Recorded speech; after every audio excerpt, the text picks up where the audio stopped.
오늘 함께 은혜 나누실 하나님의 말씀은 사도행전 17장 22절에서 31절까지 말씀이 되겠습니다.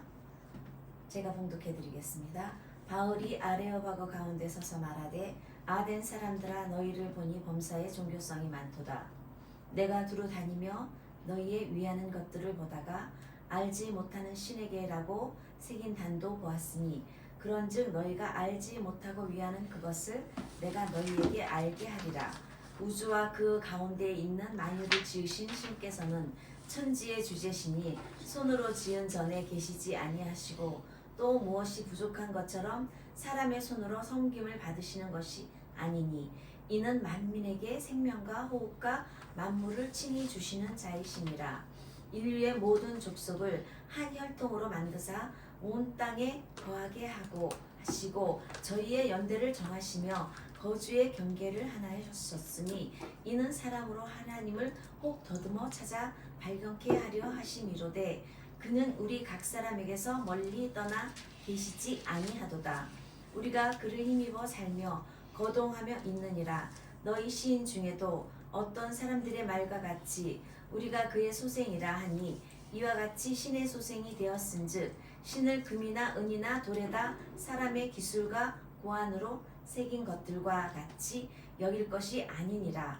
알지 못하던 시대에는 하나님이 허물지 아니하였거니와 이제는 어디든지 사람을 다 명하사 회개하라 하셨으니 이는 정하신 사람으로 하여금 천하를 공의의 심판의 날로 작정하시고 이에 저를 죽은 자 가운데서 다시 살리신 것으로 모든 사람에게 믿을 만한 증거를 주셨음이니라 하시니라. 이 말씀을 가지고 함께 은혜 나누기를 원합니다. 오늘 이 말씀의 본문을 가지고 알지 못하는 신, 알지 못하면서 위하는 신, 이러한 제목으로 함께 은혜 나누기를 원합니다. 먼저 본문의 말씀에 들어가기 전에 이 배경이 있습니다. 사도 바울 선생님이 바울과 그 동역자인 실라와 디모데를 아테네에서 기다리고 있을 때 그 아테네에 보면은 막 우상들이 많이 있어요. 우상들이 너무 많은 것을 보고서는 마음이 격분하였다라고 16절에 기록하고 있습니다. 여러분 성경에는 아덴이라고 써 있는데 이건 한문식의 번역이고 아테네는 여러분이 잘 아시죠? 그리스 신전이 있는 곳. 이 아테네에 그 그리스 신들이 많이 이렇게 있는 그런 우상 숭배들이 가득한 이러한 곳이 아테네입니다. 그래서 이 아테네에는 아주 공부를 많이 한 사람들이 있어요. 뭐 지금으로 얘기하면 철학자로서 유명한 사람, 또 어떤 이제 신학자나 또한 여러 가지 학문을 많이 배워서 지금으로 얘기하면 교수급 정도 되는 그러한 수준의 사람들이 하루 종일 무언가를 토론하면서 막 이렇게 철학적으로 논하는 것을 즐겨 했었어요. 그래서 막 사람들이 이 지적 욕구가 너무너무 강해서 정말 이 사도 바울 선생님이 거기서 무언가를 말하려고 할 때 그들의 아주 호기심을 굉장히 자극했다라고 말하고 있습니다. 우리 인간의 마음속에는 종교심이 가득 있어요. 왜냐하면 하나님이 우리를 그렇게 창조하셨기 때문입니다.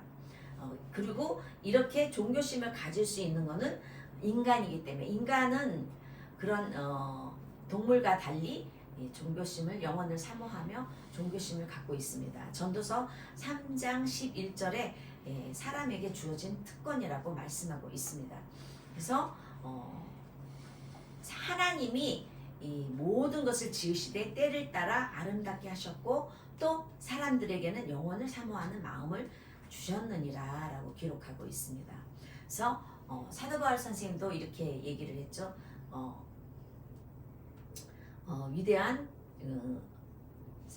엄밀하게 얘기하면은 사도 베드로는 인간을 가리켜서 성도라고 얘기를 하고 왕 같은 제사장이라고 했습니다. 그래서 어떠한 왕은 이렇게 나라를 다스리고 또한 예배를 드리는 제사장을 제사장은 예배를 드리는 자이다. 그래서 인간을 제외한 어떤 피조물도 이런 사람을 통치하거나 또 문화를 만들거나 예술을 만들거나 그러한 종교의 행위를 가졌던 역사가 없습니다. 그래서 내가 만약에 크리스찬이다 라고 얘기를 하면은 정말 하나님의 우리 일상생활에 막연하게 관계가 없다면은 나는 크리스찬이다. 또 하나님 예수님의 부활이 없으면 우리가 믿는 종교는 아무것도 아닙니다. 그래서 바울이 그리스에 이제 아테네에 이제 와 있을 때 그 신전에 들어갔는데 뭐 신의 이름이 가득 오늘 그 주보에도 기록했는데 신의 이름을 팻말이 너무너무 가득한 게 가득 있었어요. 보면은 그 1000개 이상의 그리스 신화 이름이 있다라고 얘기를 하는데 뭐 예를 들어서 제우스라는 팻말도 있고 신의 팻말도 있고 또 뭐 헤라, 아폴론, 아프로디테, 하데스, 헤스티아, 헤르메스, 디오니소스, 헤파이스토스, 데메테르. 우리 한국 사람은 가장 많이 잘 아는 그리스 신화의 이름이 그 아름다운 미의 여신이라고 비너스라는 거 알죠? 또 포세이돈은 바다의 신, 또 우리가 잘 아는 바카스, 건강의 신, 생명의 신, 이렇게 기본적으로 또 아는 이름도 있습니다. 그런 이렇게 많은 그 1000개 이상의 이름을 가진 이런 신의 단을 봤는데 혹시나 그들이 그 아테네 사람들이 우리가 이름을 모르는 어떤 신이 있을까 하면 이거는 굉장히 죄송한 일이다 라고 얘기를 생각을 해서 이름 편말에 알지 못하는 신이라는 것에 대해서 기록한 것을 보게 되었어요. 그래서 사도바울 선생님 이러면 안 되겠다. 내가 이들에게 나의 하나님을 증거해야겠다라고 생각을 하면서 그 아테네의 그 중앙에 서가지고 이렇게 이제 딱 그들한테 너희들이 알지 못하는 신이라고 하는 단을 내가 봤는데 너희들이 알지 못하는 그 신에 대해서 내가 잠시 이야기를 하기를 원한다 이렇게 얘기하면서 이제 거기서 설교가 시작된 거예요. 그러면은 사도 바울 선생님이 우리 하나님은 어떠한 하나님인가 라고 얘기를 했을 때 그 짧은 설교 속에서 이 성경에 계시하는 말이 잘 나타나 있습니다. 25절의 말씀에 보면은 또 무엇이 부족한 것처럼 사람의 손으로 섬김을 받으시는 것이 아니니 이는 만민에게 생명과 호흡과 만물을 친히 주시는 자이심이라. 만민에게 생명과 호흡을 주시는 하나님이라고 기록하고 있습니다. 하나님께서 우리 인간을 지으시고 제일 먼저 우리에게 주신 것이 무엇입니까? 코에다가 그 생기를 훅 불어넣었다 그래요. 우리 히브리 언어가 거의 이 숨을 쉬는 말의 언어예요. 후 이러면서 그 언어의 독특한 점이 이 숨을 쉬는 언어라는 뜻이에요. 그리고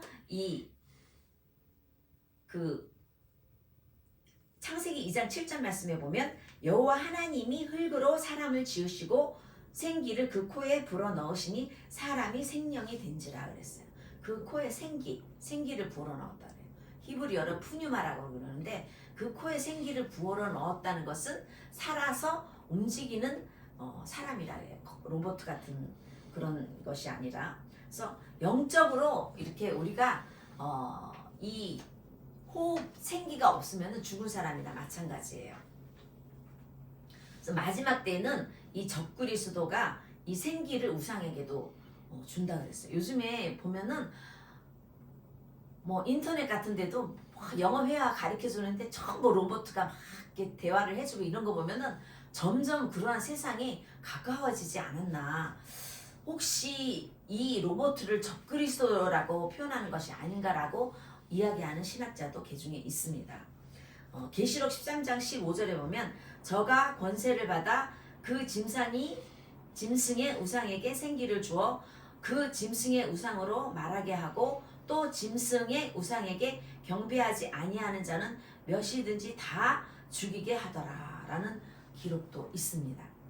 네, 영적인 의미로도 이 생기가 없으면 우리 영이 죽은 것과 마찬가지이고, 또 우리가 육적으로 생각해도 우리가 1분에 몇 번 호흡을 합니까?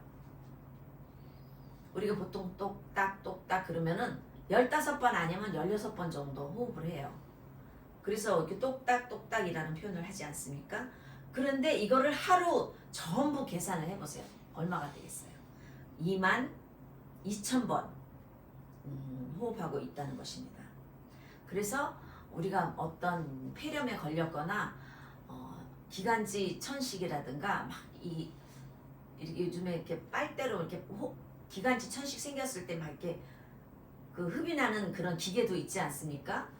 그런 병이 있는 사람은 정말 이 호흡이 중요하다 그러지만, 아주 건강한 사람은 그런 의미를 잘 느끼지 못하는 사람이 많다라고 하는 것입니다. 그래서 바울은 생명과 호흡은 이렇게 저절로 생겨난 것이 아니라 창조주 하나님께서 우리에게 주셨음을 말하고 있습니다. 그래서 우리가 시편 150편 6절에 보면은 호흡이 있는 자마다 여호와를 찬양할지어다. 이 성가대에 보면은 성가대실 안에서 이제 성가 연습을 하는데 보면 뭐 편말에 호흡이 있는 자마다 여호와를 찬양할지어다라고 이렇게 다 멋있게 이제 액자가 걸려 있는 데가 많이 있습니다. 그래서 인간이 만든 것이 하나님이 될 수는 없다라는 것이죠. 그리고 오늘 또 말씀에 보면은 온 세계의 역사를 주관하신다고 말씀했어요. 사도행전 16장 26절에 보면 이에 호련히 큰 지진이 나서 옥토가 움직이고 문이 다 열림에 모인 사람이 메인 것이 다 벗어진지라 이렇게 얘기하고 있어요. 그래서 하나님은 인류의 모든 족속을 한 혈통으로 만드사 온 땅에 거하게 하셨다 이렇게 기록하고 있는데, 우리가 요즘에 뭐 달나라 뭐 이런 점점 발전해가지고 가서 사진도 찍고 거기에 뭐 물이 있는가 뭐 조사도 하고 굉장히 많이 발전을 했는데, 지금 현재까지는 인간이 거주할 수 있는 곳은 지구예요. 그래서 천국을 가기 전까지 우리가 이 지구에서 거하는데, 모든 세계 인류의 족속은 한 혈통이에요.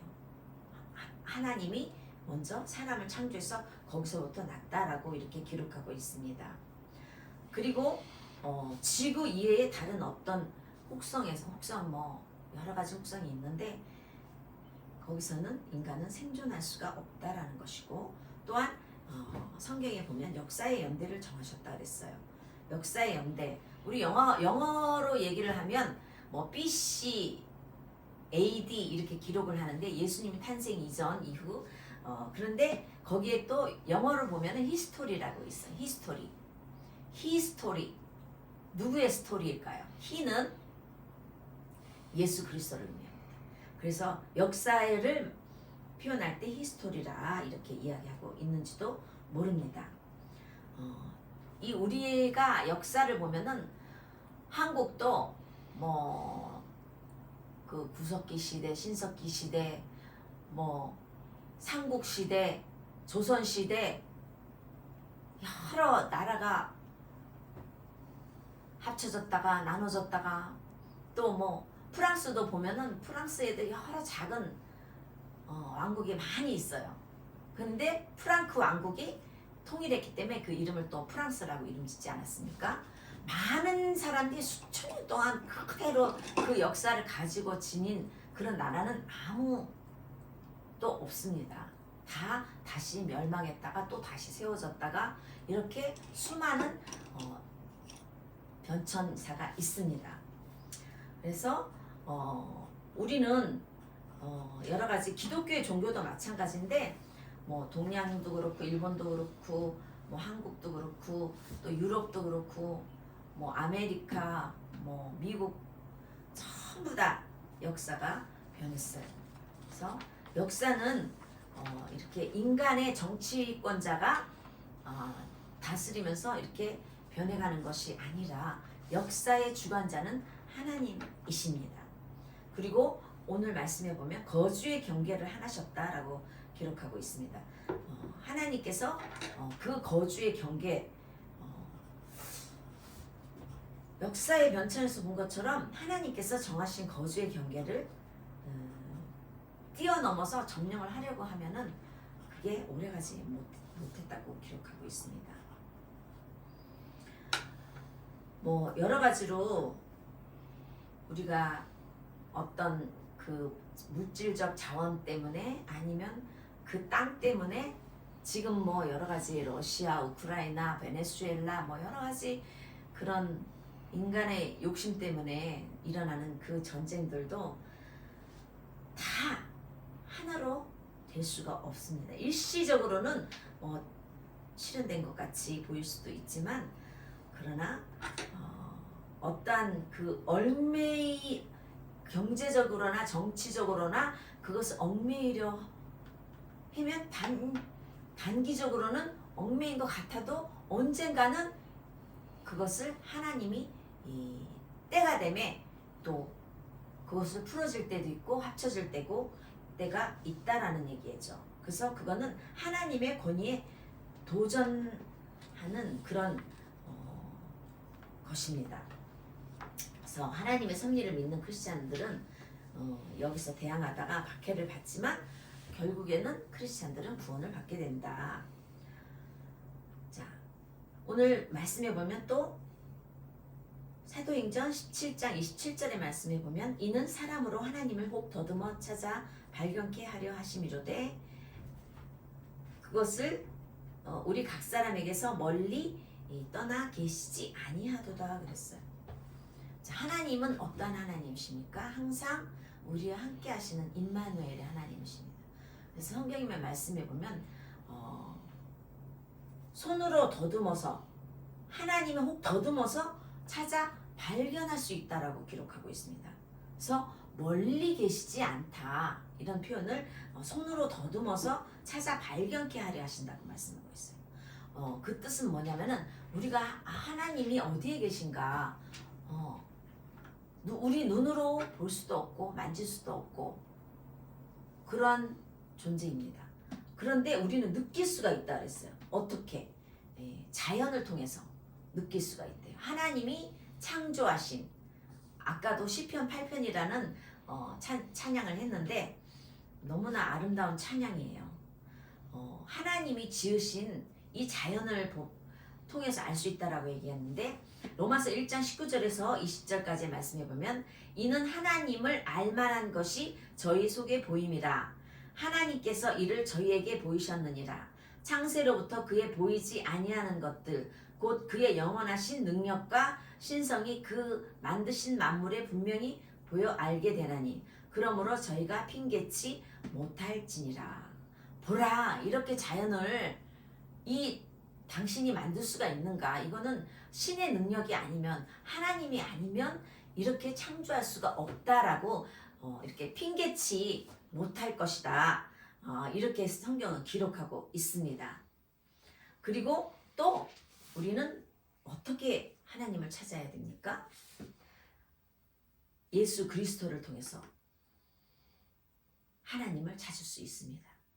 제가 어떤 아주 어릴 적에 여호와의 증인이었던 것 같아요. 2명이 와서 막 나를 전도를 하려고 그랬는데 제가 어렸을 때 분명히 그 유대교 여호와의 증인은 유대교만 믿기 때문에 구약만 믿기 때문에 신약을 믿지 않아요. 그런 얘기를 얼핏 들은 기억이 나서 나는 예수 그리스도를 통해서 하나님을 믿습니다. 성경에도 신약에 보면 나를 통하지 않고는 예수 그리스도를 통하지 않고는 하나님께로 올 자가 없느니라 라고 기록하지 않았습니까? 라고 대답을 하니까 그 분들이 내 얼굴을 많이 쳐다봤던 기억이 아직도 생생합니다. 우리가 성경의 요한복음 1장 14절에 보면 말씀이 육신이 되어 우리 가운데 거하심에 우리가 그 영광을 보니 아버지 독생자의 영광이요 은혜와 진리가 충만하더라. 이렇게 성경에 기록하고 있습니다. 우리가 믿는 이 개신교는 예수 그리스도를 인정하는 것이 개신교예요. 그리고 우리가 이단으로 칭하는 것은 예수 그리스도를 인정하지 않는 것을 우리는 이단이라고 칭합니다. 그래서 보면은 정말 우리가 굉장히 이게 선교하기 힘든 데가 어디냐면은 유대인, 유대교들 또 이슬람교 이런 예수 그리스도를 인정하지 않는 그러한 사람들을 전도하기가 가장 힘들어요. 네, 하나님이 너희는 마음에 근심하지 말라 하나님을 믿으니 또 나를 믿으라. 또 나를 믿으라 그랬어요. 네, 요한복음 14장에 그렇게 기록하고 있습니다. 그러면 또 우리는 하나님이 어디 계실까? 멀리 계실까? 가까이 계실까? 손으로 더듬어 찾을 수 있는 곳에 계시다고 했는데 우리가 기도할 때 하나님은 우리를 이렇게 부르십니다. 은수가 은수가 이렇게 부르셔요. 그리고 성경에도 보면은 많은 하나님이 불렀다라는 기록이 있습니다. 예를 들어서 모세야 모세야 모세야 그리고 부르기도 하고 또 구약 성경에 보면은 사무엘아 불렀을 때 제사장이 부른 줄 알고 막 제사장한테 쫓아갔더니 아니다 너가 다시 또 들리면 주여 내가 여기 있습니다 그렇게 대답하라 이렇게 이제 그 선지자가 알려줬어요. 그렇게 사무엘아 사무엘아 이렇게 불렀습니다. 그리고 엘리야야 라고도 부르고 또 사울아 사울아 이렇게 직접 부르신 적이 있습니다. 우리가 깊이 기도할 때 마음속 깊은 곳에서 이렇게 하나님이 나를 부르시는 음성이 들릴 때가 있습니다. 깜짝 놀라요. 아니면 사람의 목소리를 통해서 들리기도 합니다. 우리가 이렇게 하나님이 나와 함께 가까이 계시구나라는 것을 우리의 어떤 감각적 기관을 통해서 느낄 수도 있습니다. 그래서 우리가 늘 하나님 앞에 가까이 하나님의 음성을 듣기 위해서 간절히 기도하고 회개하고 또 하나님의 말씀을 알고 더 가까이 가고자 했을 때 하나님이 나의 손을 잡아주신다라고 생각합니다.